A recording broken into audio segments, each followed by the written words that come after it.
បាទសួស្តីទាំងអស់គ្នាថ្ងៃនេះគឺថ្ងៃទី1ត្រឹមថ្ងៃវិសាខបូជាចឹង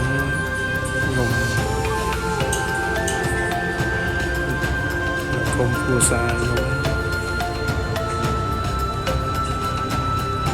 បានរៀបចំទាំងវត្ត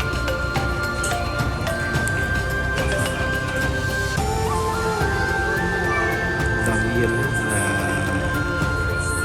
តែមួយប្រម៉ៅ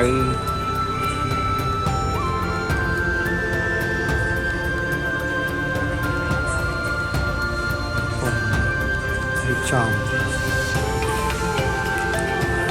ហើយទៅមួយកាទ្រីន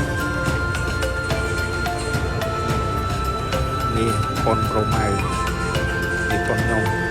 បាទរៀបចំយ៉ាងទៅវត្តម៉ាក់ខ្ញុំប្រម៉ៅរៀបចំហើយប៉ុនខ្ញុំបានរៀបចំរៀបរាប់ហើយត្រៀមនេះខ្ញុំប្រេដើម្បីជួយចង្ហាន់ទៅប្រគេនព្រះសង្ឃ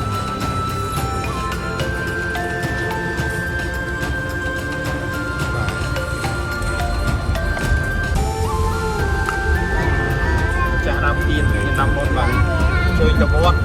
បាទទៅតាមឡានវត្តណាបាទបាទវត្តណាវត្តពេញកៃ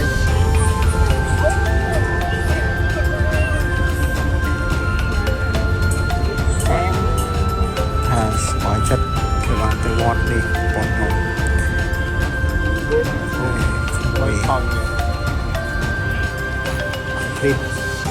ហើយការមកដល់តាមវត្តហើយយើងយកយ៉ាងខាងប្រគេនកត់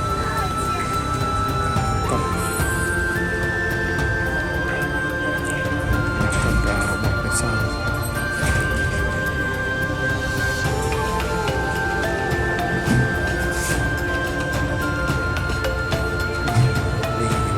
ជាសកម្មភាព